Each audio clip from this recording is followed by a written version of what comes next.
Thank you, Elizabeth. It's really, really nice to be here in London again. I was just thinking, it's 20 years since I bought a house in Falladon Way in Hampstead Garden suburb, and I was at this time of the year, exactly 20 years ago, I was furnishing that house because I had a daughter up the road, 2 years old, and I wanted to be closer to her for all kinds of obvious reasons and maybe not so well-known reasons. As Elizabeth said, 25 years before that, in 1993, I was actually in the course of writing that play, Long Black Coat, which is about the issue which became the centre of my life for 2 decades after. At the time, I had no children. I wasn't married. I had no relationship. But I had been meeting men incessantly who had hit this horror, and they were telling me about it, and it had gone in. And then I wrote a draft of the play, and I was introduced to a director called David Byrne, who had been through a divorce, and the play just really, from then on, wrote itself. Between us, we wrote it and finished it.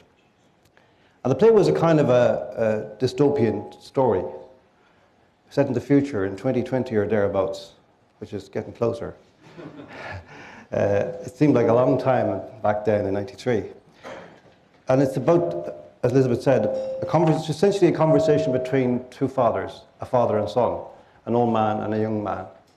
And the old man is accusing the young man of having sold out, of having been too soft, and the young man is accusing the old man of having been a patriarch and of having destroyed all his chances of being a father in this society.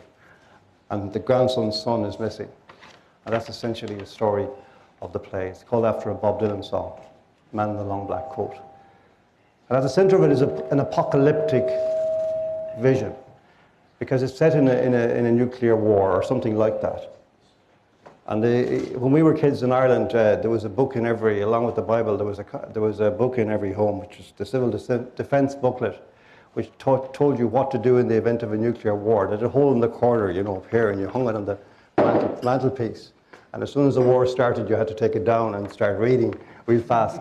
And one of the things that it told you to do was that you got your wardrobes and you filled them with earth from the garden and you put them in the windows, right? And then you got your kitchen table and you got all the books you had. You want to have a lot of books, remember that. And you put them on top like an igloo of books. And then you and your family get under the table and you stay there until the all clear. How you know when the all clear comes, I don't know. That wasn't explained. But you stay there until you starve to death, I guess, or somebody comes and tells you it's okay, which kind of happens in the play. But that apocalyptic idea I didn't understand, really, at the time. Why did I fix on that? What was the connection? I really didn't understand that. It was somewhere deep inside me from all those conversations I'd been having, that there was something very dark happening in our society. Already I had that intuition. I think human beings are like this. It takes you years to articulate something that is here already in your heart. And I mean I'm still undergoing that. I'm still having those inclinations and instincts and feelings about something that is really pretty horrific up ahead. I'm sorry, So I want to talk about how that apocalypse has advanced a little bit. But I want to talk first of all, 2 years later, it's as if this was a prophecy, except that the child was a girl, not a boy. And suddenly I was at the middle of this thing, myself. Except, my father was dead, so I didn't have that problem of arguing with him and justifying what was happening. And so out of that, I was appalled, as having come from a kind of vaguely, not exactly, I was never a Marxist or anything like that, but I was, when you're a teenager, you're kind of trendy lefty, and I became a journalist, and I was looking for Hot Press, which is kind of like the enemy of Ireland, and kind of trendy lefty stuff, and then I was editor of In Dublin, which is the kind of Time Out of Dublin, and that was trendy lefty, and I went down to other magazines, and so that was kind of the way I was, and I hung out with all these kind of guys, a lot of whom were actually serious lefties, and actually nice guys in their way, but anyway, I encountered this, and my first instinct was, when I found that, I'm a 6-foot human being, but I don't have the right to a relationship with my own daughter. What? That can't be right. And so I said, well, I'll tell you, I know some people who are really going to be really agitated about that when I tell them this. I'm going to go back to my erstwhile compadres on the left, and I'm going to explain this, and they're going to come running, and they're going to fix this. They're going to ask really some serious questions about this injustice. So I did, and they kicked my head in, and they've been kicking it in ever since, because that's not the kind of question you're allowed to ask. And that began to kind of whet my appetite. You know, I began to ask myself, what's this, what's going on? And I have to admit that I'm a pretty slow learner of some of this stuff, you know. I'm supposed to be smart, but actually it took me a lot of years to figure this out. What was going on? And we have a name for it now. It's called cultural Marxism. And we kind of know what that is. We didn't know what it was then, really. There were different voices. And I want to pay tribute to some of those voices because, you know, my daughter is 22 now and she's married and she's great. That's no thanks to the Irish state, the Irish government, the Irish judiciary. I was here in the courts in the United Kingdom. It's no thanks to the Irish, the British state. It's no thanks to the British courts. It's no thanks to justice British style, justice Irish style. I fought them tooth and nail and almost lost. But I didn't lose. I managed to save my daughter. I'm eternally grateful for that. But I remember that throughout all of that I remained, and she remained in her own way because of that, second-class citizen. We were second-class citizens. We didn't have the rights that everybody else was championing. And I've had to live in my own country through, you know, campaigns for gay marriage by the people who opposed me tooth and nail every step of the way when I argued for fathers. Same people, to a man and a woman. Same people. Cultural Marxism, that's the explanation. That's the connection. It's not about justice, it's about power. We know that. We know that. But I want to pay tribute, and Elizabeth mentioned Neil Linden. I mean, when I read Neil Linden's book, No More Sex War, I don't know if you're in the room, Neil, but it saved my life. Because it actually made me think I'm not crazy. Because these were kind of crazy thoughts to have. That these feminists who are supposed to be the good people, you know, the decent people who are going to get rid of war and get rid of all the badness in the world, all that patriarchal stuff, they were good people. And somehow they seemed to be my enemy. Because I was writing and they were attacking me. I was writing about fathers. I was writing about children and fathers. They were attacking me. And Neil Linden's book explained to me what was happening. And there's a guy called David Thomas who wrote a book called Not Guilty. That was a big book for me as well. And of course there were people like Families Need Fathers. Vincent McGovern was part of that. And these were Bob Geldof, very important. Matt O'Connor, great Matt O'Connor. And then there was a guy called Robert Bly, who I want to read a piece of a book by him, an essay by him. The American poet. Don't agree with him about everything. Everybody says that to me when they meet me. Don't agree with you about everything. I says, I agree with you about everything. Why don't you agree with me about everything? Come on. Let's have some equality, eh? So, Robert Bly, I mean, this, because I didn't know what a father was, because when you go through that system, they con you. They lead you into the wrong argument. They make you fight to be a mother, a good mother. They make you fight against the mother of your children to be a good mother to your children. But they have already a mother. They need a father. Courts don't recognize fatherhood. And that was the thing that Robert Bly I got it when I read this. I won't overrun now, but it's a couple of passages that you read. These could change your life, because I didn't know what the father did that was different. He said, the father society has collapsed. It's not so much that the father doesn't talk or pay support or has left the house, but rather that the image of the working, teaching father has faded from the mind. An image that has existed brightly in the mind for thousands of years has faded. It is hard to imagine what that fading could mean.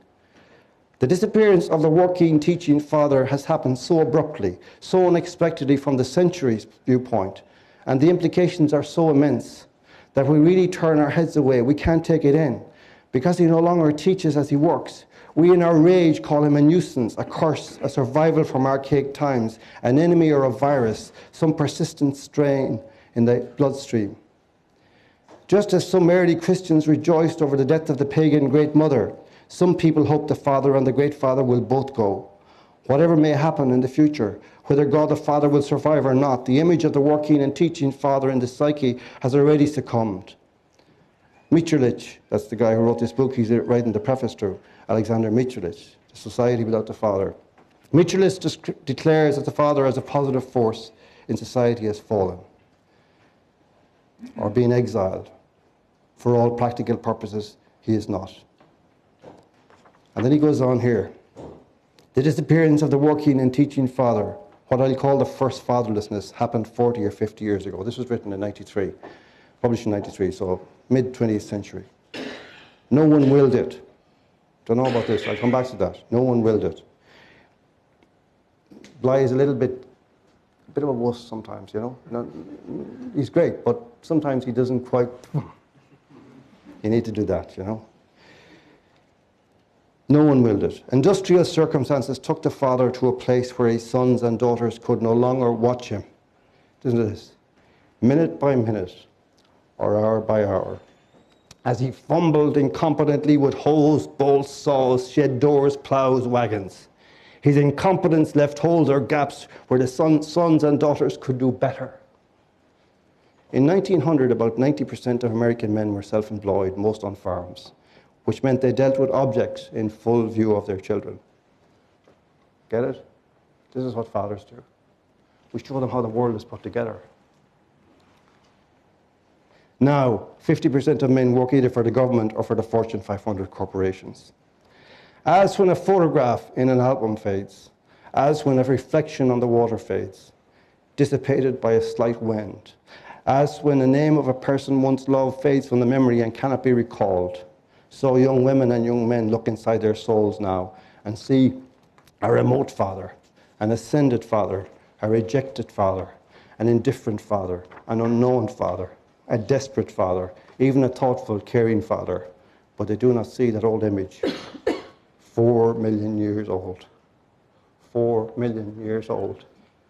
Of the father who fumbles and works with things before their eyes and then stops. And stops. And teaches them how to hold a nail or a calf. That is fatherlessness in the private realm. This is what is lost to us. But it is not a victimless crime, and it is not an accidental crime. It is perhaps the greatest crime of our time. It's still going on. Yesterday's paper in the Telegraph. Boys falling behind at school, now the norm. Mary Kernock Cook, who is chief executive of UCAS, who are the university sign-up people, said the fact that boys are falling behind in education is a national scandal. Yet it is such an unfashionable topic to discuss as it has become normalized. Girls outperform boys in all aspects of education. She says, I just find it unacceptable to think that it's okay to let boys fall further and further behind in education and allow the gap to get bigger. Boys underachieving in education is becoming pretty normalized. Everyone knows it, yet no one is doing anything about it. She said that other disparities in education, such as the gulf between rich and poor children, are narrowing, but the gap between boys and girls is getting wider. In about 10 years' time, the gap between boys and girls will be worse than rich and poor. That is astonishing, really. So this is what's happening at the cutting edge of it now. So what is it? Well, as I say, it's a crime. It's a theft. It's a theft of the humanity of men and of their children. Theft of years of their lives. Theft of their hearts.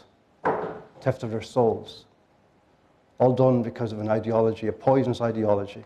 And I have a name for it. I want to give you a new name later at the end. Then I run away.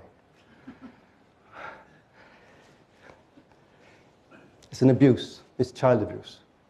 It's child abuse. I don't care. You give me the worst paedophile you've ever met. This is as bad. The people who are doing this are just as bad.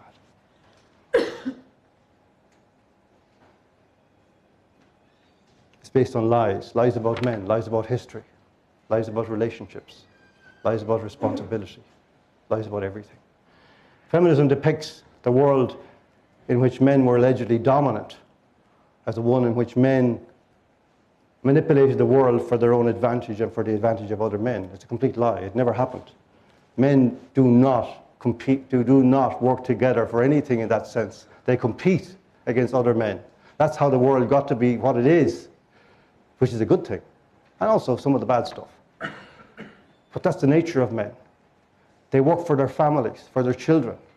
Men do jobs they don't like because they earn more to support their families. There's a lie. All of it is lies. The image of the man, you know, what? Skipping down the garden path in the morning with his lunchbox under his arm to go down the coal mines, eh? To enjoy himself for the day. Huh? While his wife was listening to Radio 2. Are you serious? And it's also fundamentally injustice. One of the mistakes I think we made in the beginning was to talk about fathers' rights, because that's fallen into their trap. You know, it's setting up a competition between men and women where you divide up something called rights. I think we need to redefine that. We are redefining it, by the way. I mean, justice for men and boys. Justice is the word. Justice for men and boys. Fathers for justice. Not justice for fathers, although that too, but fathers for justice. And I want to explain it this way. Thomas Aquinas talked about justice as debt. A debt owed one to the other, and by society to the one. So every situation has the debt as an equation, which is about debts of justice. So in a parental situation, regardless of whether it's marital, non-marital, friendly, unfriendly, whatever, there is a debt of justice moving all the way around. So the father has a debt of justice to the mother, for certain. The mother has a debt of justice to the father. They both have debts of justice to the child. The child has no debts of justice to either of them. And society has debts of justice to them all together equally. All this has been walked upon by feminism, because they have divided up. They have actually made certain rights invisible. They have mangled some concepts. They've changed the meaning of everything. And they had us fighting about the wrong thing. They had us fighting about what good we were at cooking chickens. If you go into a family court, that's what they're going to ask you. Can you cook a chicken? Yeah, I shove an onion up its arse and put it in the oven. Yeah. What do you do, Mr. Judge? This is what's happened to us, you see. Justice. Justice, Thomas Aquinas' definition of it, I cried. There's so many things in this that make me cry. And this is one of them as well, the definition of justice. Thomas Aquinas said, to give to each what is owed with a constant and perpetual heart. And I put it in Irish, in Hiberno Irish. To give to each what is owed with a heart and a half. That's what justice is. That's what we need. That's what we want. We don't want rights. Rights, that's the culture of Marxists. They've sucked you into the logic of culture of Marxism when you start to talk about rights. In my opinion, now, after these 25 years thinking about this, justice.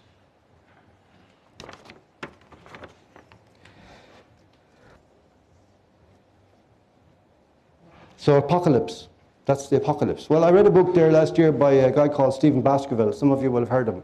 Another great man, like Neil Linden and David Thomas and Matt O'Connor. This is a book which really expels out the apocalypse. But essentially what he's describing is a post-rule of law situation in the United States, where in certain categories, to do with family, to do with harassment, to do with rape, all these categories, the rule of law has been abolished in effect by feminism. That there is no presumption of innocence. There is only the accusation and the feelings of the accuser. And they decide the fate of the accused. And this isn't hyperbole, this is actually the law in lots of places now.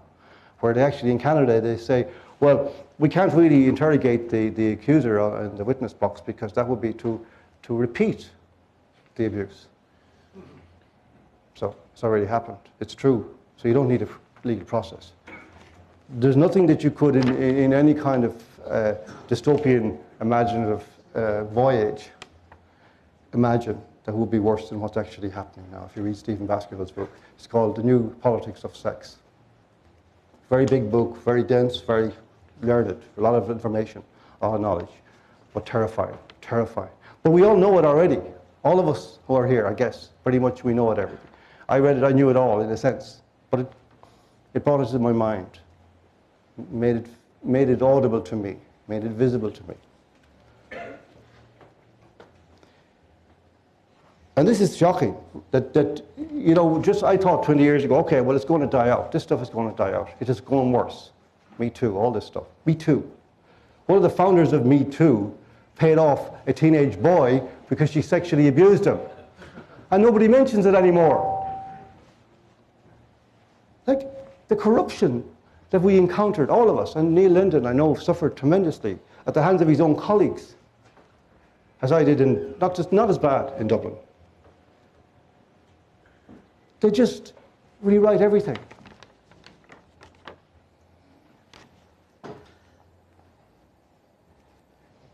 I ask women one question. Any woman you meet, this is a question to ask her if she starts to talk this stuff up. Do you have any sons? Don't you have no sons, ma'am? That's the question to ask them when they start spouting this nonsense.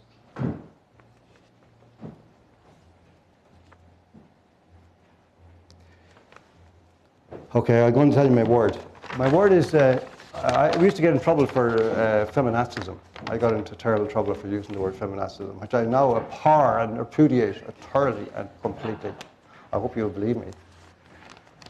But I have a different word, which I think is actually probably more effective. I don't know if this word exists. I haven't Googled it. I never Google anything now, because I find that no matter what you come up with, if you Google it, it's already there. You know, it's very depressing.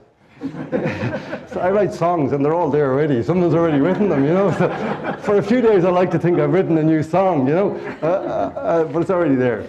Anyway, this word, it's about, because this is actually about female supremacism. This is not about, they're no longer talking about equality or anything, justice or female supremacy. They want to grind men into the dust of history. Even if it's their own sons, they don't seem to care.